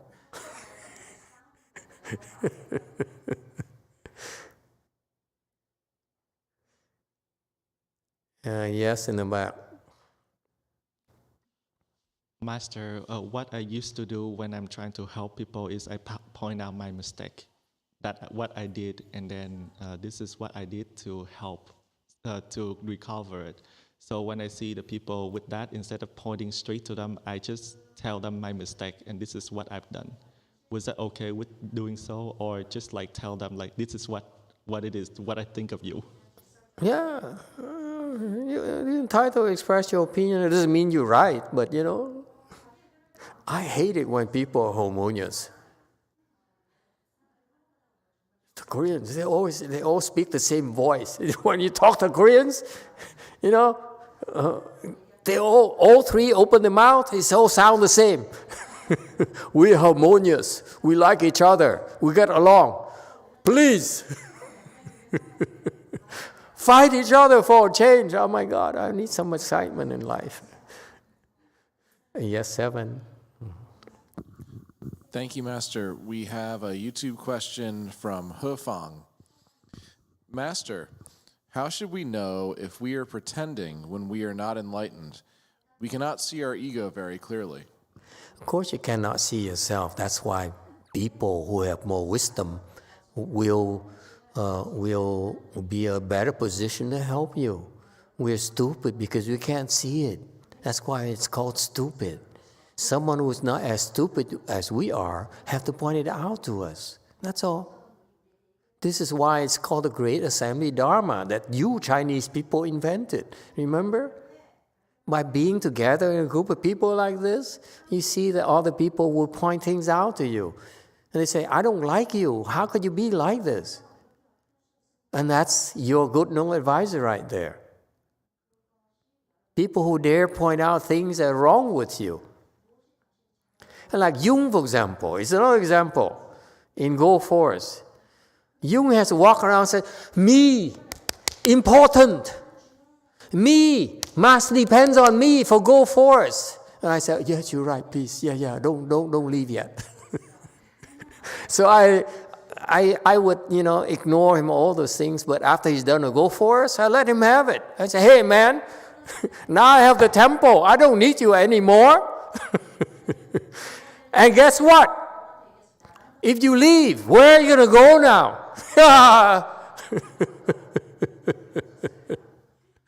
And guess what? He said, okay, you're right, If I leave the temple, where else can I go? I'm dead. No one dares yell at me anywhere else except here. You see? Would you say that I was lying to him? No, I simply waited.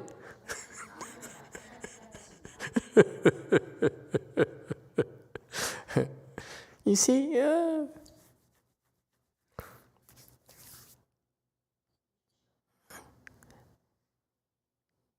Go for us. Thank you, Master. You told us to only look at our fault only, and not others. So how does that is a conflict with this? Or no. It's consistent because when you look, first thing you do is when you see someone who puts on a facade, okay? And there's plenty of people there and go for us. And first thing you do is that, is that what I do? Is that what I do too? Is that what I do too? Every single person you look at, say, is that what I do? Yeah, is that what I do? You see, that's called looking at yourself. Because you look at outside and say, I don't like this. Is that what I do? Okay? That's the first thing you do. But then, once you understand already, then if you really want to help others, that's when, if they ask, if they're sincere, you can tell them, you really suck. You're putting on a facade. No one is fooled. That's step number 2. Okay? The first thing is more important. You look at yourself. Am I like that? Do I pretend? You're so marvelous today. Okay? Am I like that? That's what you do first. Okay? And that's it. That's all you have to do. But if you're kinder, we're talking, practicing kindness. You're kinder. You say, well, no one cares about her. So let me tell you, let me drop her a hint. The reason I didn't say anything to baby in Korea, because the Koreans, there's nothing wrong with that to you Koreans.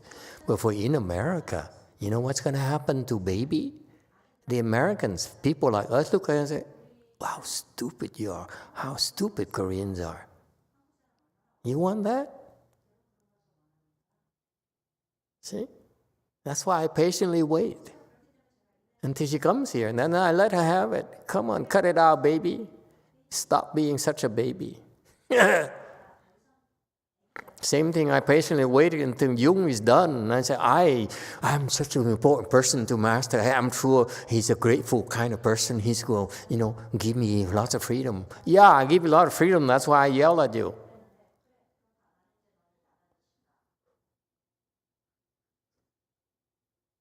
See? Was I put on a facade? No.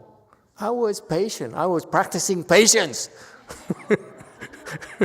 I wait until the right time to hit you.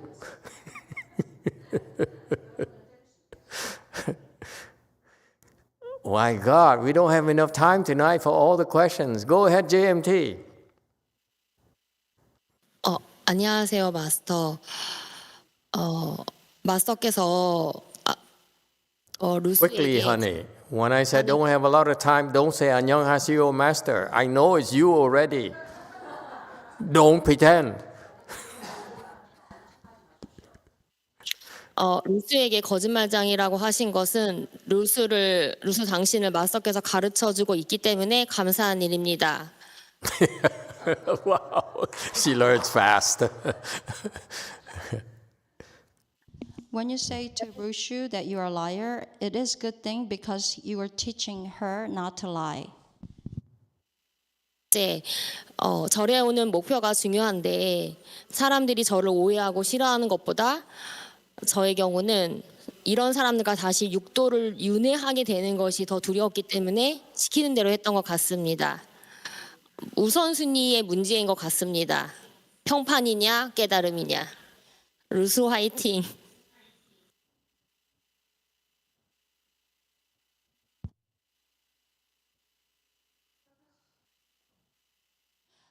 Purpose to come to the temple is not to reincarnate to the sixth realm. So I think we need to prioritize what's important. Is other people's judgment or the enlightenment?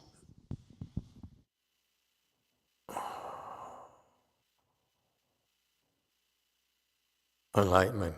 Okay, JC.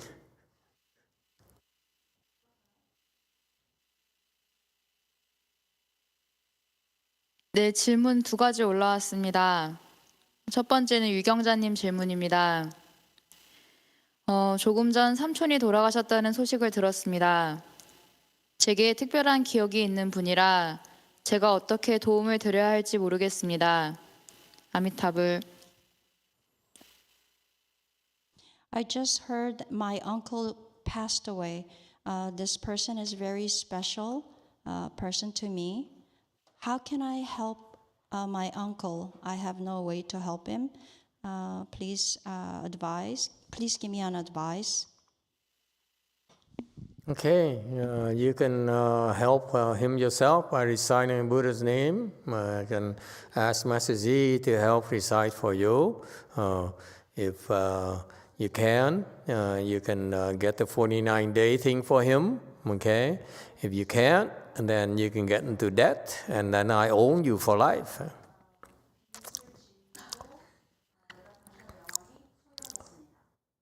Okay, it's easy. So you understand, you see the problem is that when you, as a monk or nun, need to depend on donations from others to pay for your rent, pay your phone, pay for your clothes, see the problem?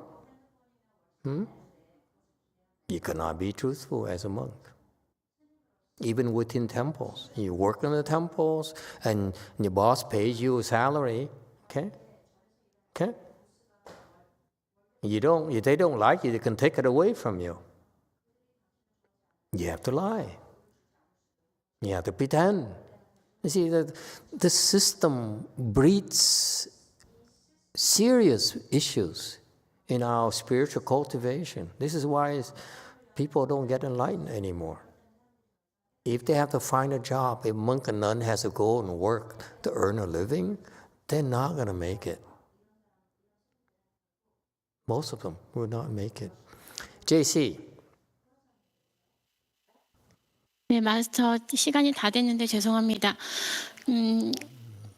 제가 거짓말을 하는 이유 중에 하나가 남에게 잘 보이기 위해서도 있지만 혹시 내 잘못된 행동으로 남한테 상처를 줄까봐 염려되는 생각도 많은데 혹시 이게 그냥 번뇌일 뿐인지 친절함과 가식의 차이가 무엇인지 알려주실 수 있습니까?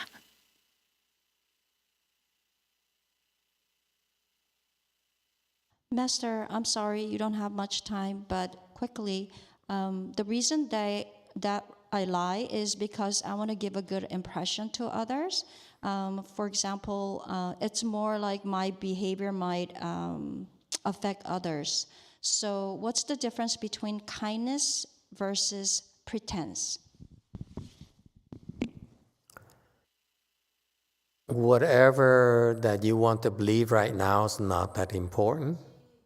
All you have to focus on is to be truthful and be straightforward. true sin, straight mind when you're at the temple. That's all. Outside, whatever you do, it's whatever you do. Okay? I have no problems. But for now, when you go to the temple, when you take the time to go to the temple, be straightforward. That's all. No lying, no pretending. Even if it offends, the other Koreans, so be it. Yes. Okay? Keep it simple. Don't need to understand too much. Okay? It's about doing. You do it, then you understand naturally. If I explain it to you, it's not going to help. Okay? One thing at a time. Go to the temple. Be straightforward. Don't pretend. If it offends people, so be it. Now you understand why it's a lot more difficult. This is why the environment, let me tell you, this WMT environment here, maybe not a lot of people, but we're brutal. You don't have to lie here. Okay? We don't lie here. Only Xian Tung puts on facades and Xian Shun puts on facades. But the rest of us, we don't lie. We don't care.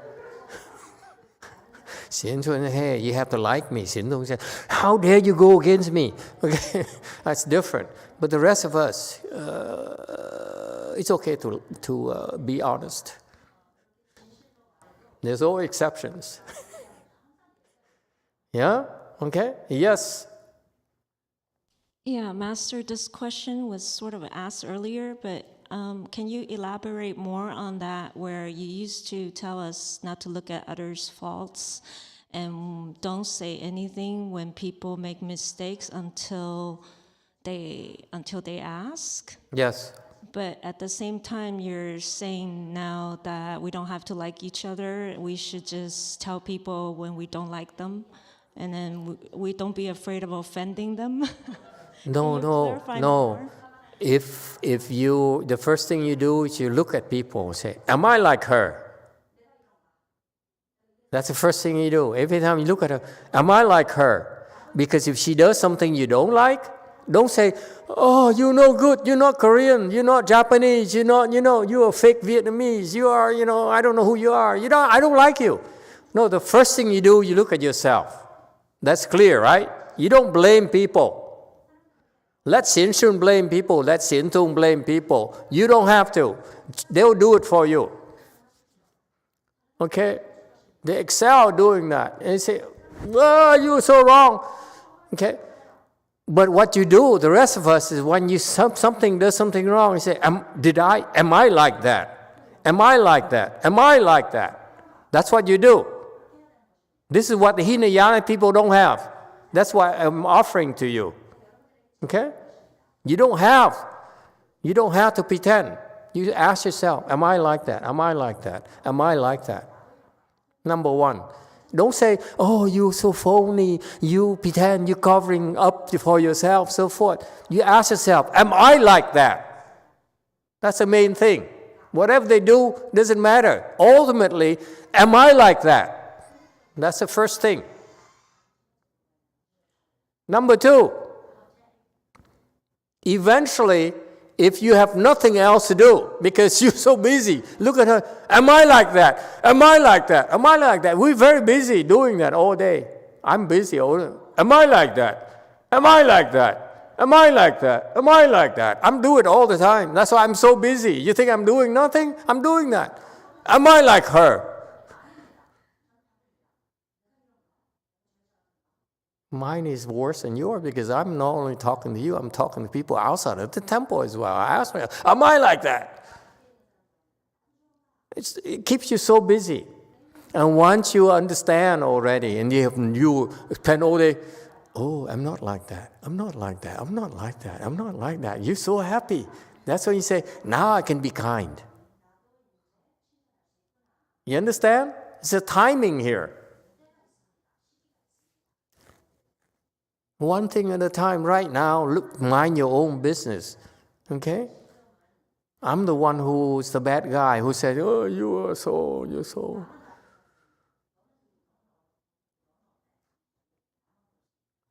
Yes? So, Master, can I summarize it just to check if I understood this correctly? That when we look at others, we ask ourselves, am I like that? Meaning, it's a form of self-reflection. Yeah, you don't like it. If you look at if you look at someone and someone does, like look at Apple, the spy number one, and she behaves that way. You say, am I like that? That's what you do. You don't say, oh, no wonder she's a spy.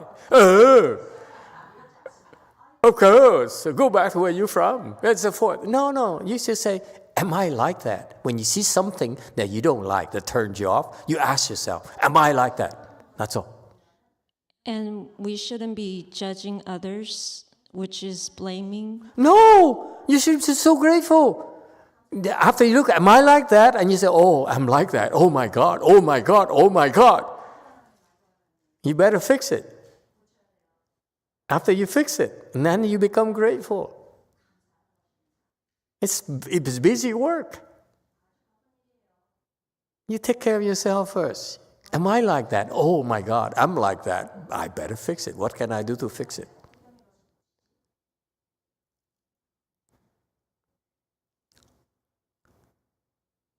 Does it help? And once you fix it, once you have wisdom, then you begin to be able to help people out of kindness by pointing it out to them. But until then, because of you so afflicted, because when you say, oh my God, you're so phony, okay? I'm teaching them on the receiving end to be grateful to you because they are criticizing you. Then basically say, oh, I am like that. You fix your own problems. Understand? Don't say, why do you attack me? Why are you so mean to me? What did I do to you? You understand? When people attack you, that's why, oh wow, thank you for calling me spy number one.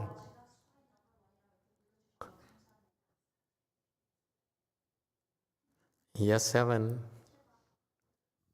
Thank you so much, Master. I couldn't imagine a better Dharma glimpse to start 2023. Am I like that? Excellent. Thank you, everyone. We're way past it, and this is a bad thing to do. I'm not like this. I respect your time, okay? Trust me. Oh, say, what's that song again?